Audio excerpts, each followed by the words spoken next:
Monsieur Renaud, on a devant nous les plans du CPE La Volière qui se joint au grand regroupement, on peut dire, des CPE La Peluche. Oui. Cette contribution de Beaupré, la ville de Beaupré, qu'est-ce qu'elle est en particulier? Eh bien, la Ville de Beaupré a participé à la hauteur de montant évalué à environ 200 000 C'est un terrain qui était à l'extrême ouest de l'aréna.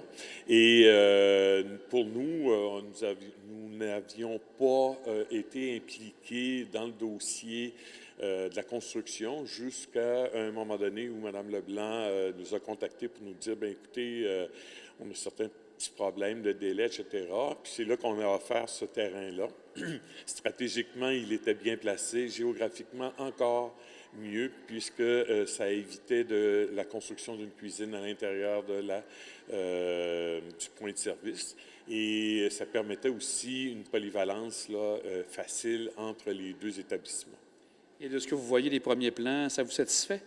Je suis enchanté parce que ça vient justement rejoindre notre vision de l'utilisation du bois. Vous le voyez avec notre centre multifonctionnel où le bois est présent. L'historique de la ville de Beaupré repose sur l'utilisation du bois et au niveau du cachet, ça s'intègre bien dans l'environnement.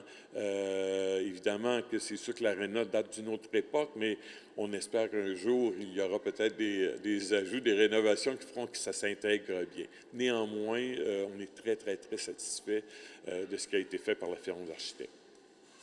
On va prendre un peu de temps avec vous pour parler de différents projets qui s'annoncent à Beaupré. Il y en a plusieurs. Oui. Entre autres, un qui m'intéresse beaucoup, c'est celui de la caserne de pompiers. Est-ce qu'au niveau de la caserne, est-ce que les travaux, on peut prévoir pour le printemps? Comment ça se passe de ce côté-là? Bien, écoutez, les travaux ont débuté. En principe, nous avions une subvention qui devait être à la hauteur de 64 du coût total. Finalement, nous avons été acceptés dans un nouveau programme qui, lui, s'élevait à 75 des coûts de la construction. Évidemment, il y a eu tous des échanges avec la firme d'architectes, les soumissions, etc. Et en principe, d'ici la fin de 2023, l'ouverture est prévue. Évidemment, il y a toute une question logistique parce que, bon, il y a tout le transfert entre les véhicules qui vont aller là, etc. Nous avons aussi des contraintes avec le ministère des Transports pour la sortie sur la 138. Mais néanmoins, là, on prévoit que d'ici novembre, maximum, ça devrait être ouvert. Je ne veux pas trop m'avancer parce qu'avec la piscine, j'ai fait beaucoup d'annonces, mais on a eu malheureusement beaucoup de problèmes. Mais néanmoins, dans le cas de la caserne, ça va aller plus rondement puisque, bon, c'est moins difficile à créer une caserne. C'est beaucoup plus comme une boîte, finalement, avec des portes et quelques équipements importants à l'intérieur, ce qui est totalement différent de la piscine. Et quand vous parlez de la 138, pour bien situer les gens, elle va être située à quel endroit? Bien, écoutez, c'est situé à l'ouest du pont qui traverse la rivière Sainte-Anne-du-Nord. Elle est située sur un ancien parc, le parc de la 138.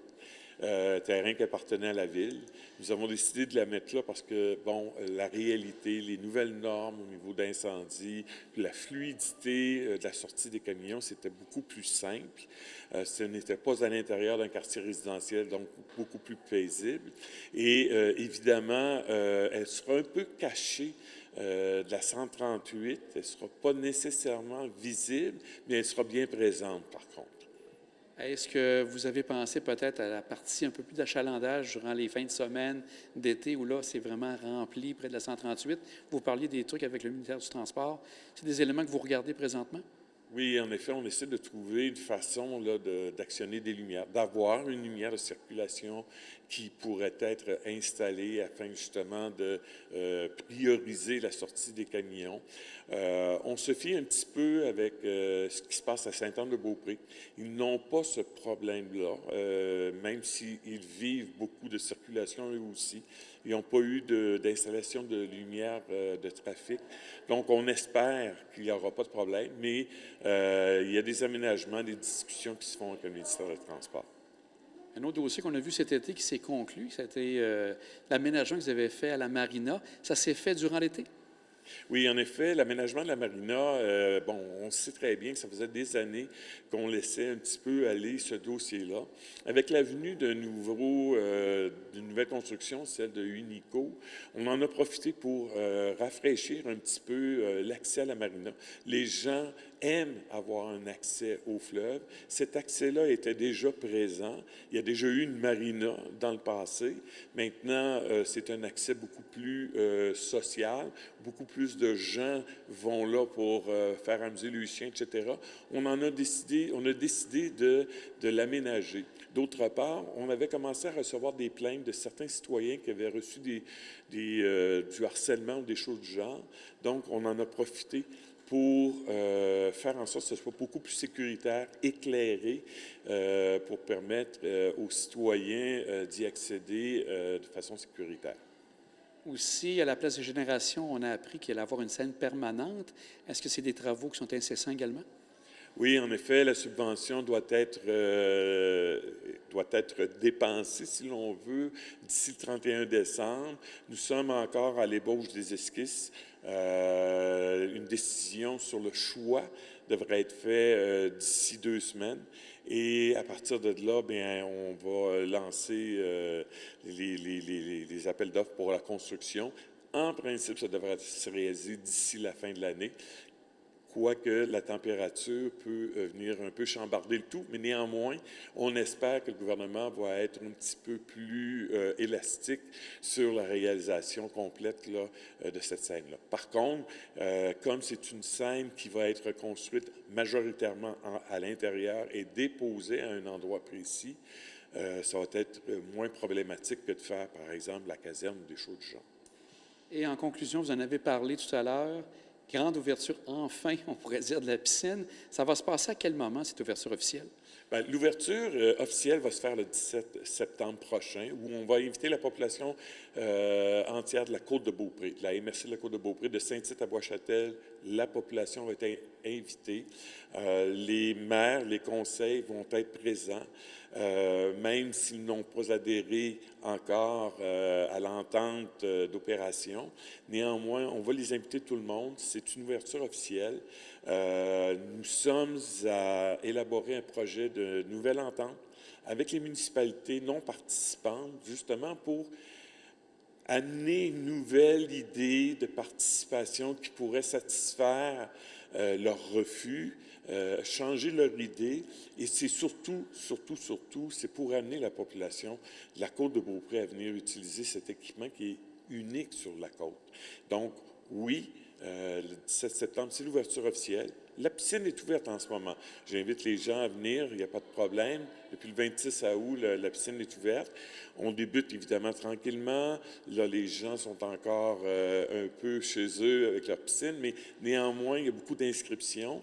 Et on a très, très, très hâte de discuter avec les maires et les villes non participantes pour qu'ils adhèrent le plus rapidement possible. Mon petit doigt me dit que ça devrait fonctionner.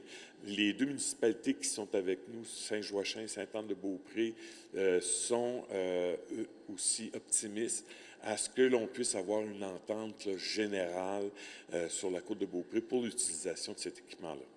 Est-ce que les pourparlers ont été faits durant l'été ou ça va se faire à l'automne avec les municipalités que vous parliez, soit Saint-Féréol et Saint-Tite? Les rencontres avec les conseils municipaux ont été faites pour vendre l'idée de venir s'asseoir. Les conseils municipaux ont accepté de venir s'asseoir pour discuter. Un projet d'entente va être déposé d'ici 2 semaines pour qu'ils puissent en prendre connaissance. Et d'ici la fin septembre, début octobre maximum, là, nous devrions s'asseoir ensemble et dire, bon, qu'est-ce que vous aimez, qu'est-ce que vous n'aimez pas là-dedans, qu'est-ce qu'on peut faire pour arranger ça, pour qu'on ait une entente à l'image des intérêts de chacune des municipalités. Et on avait peut-être entendu parler aussi de l'ajout de Château-Richer. Est-ce que de ce côté-là, il y a eu des développements ou c'est encore, on pourrait dire, sur la table à dessin? Non, au contraire, Château-Richer est une municipalité participante au nouveau projet d'entente, de même que l'Ange-Gardien. Il y a seulement Bois-Châtel qui a refusé, mais il faut comprendre que Bois-Châtel de sa localisation géographique, est beaucoup plus orientée vers Québec. Les services de Québec sont présents. Elle est déjà, sa population a déjà une habitude d'aller vers Québec. Je la comprends. Mais probablement que peut-être que si des citoyens de Bois-Châtel demandent de venir, elle va adhérer. Je ne penserais pas que le maire en fasse là, un conflit comme tel. Connaissant M. Bouchard, là, je suis convaincu qu'il va embarquer avec nous. Néanmoins, les municipalités, il y aurait seulement Bois-Châtel qui n'embarquerait pas. Toutes les autres, Saint-Tite, l'Ange-Gardien, Saint-Ferréol-les-Neiges, Château-Richer, vont s'asseoir en même temps avec nous pour discuter d'une nouvelle entente. Bien, on souhaite que ça fonctionne. Puis merci, M. Renaud, pour ce bon tour d'horizon de ce qui se passe à la ville de Beaupré. Bien, ça me fait plaisir. Puis bienvenue aux participants de la piscine. Je vous attends en grand nombre. Et à la population de la Cour de Beaupré, le 17 septembre. Et le 18 septembre, ça va être ouvert à tous. Donc, venez profiter de cet équipement-là.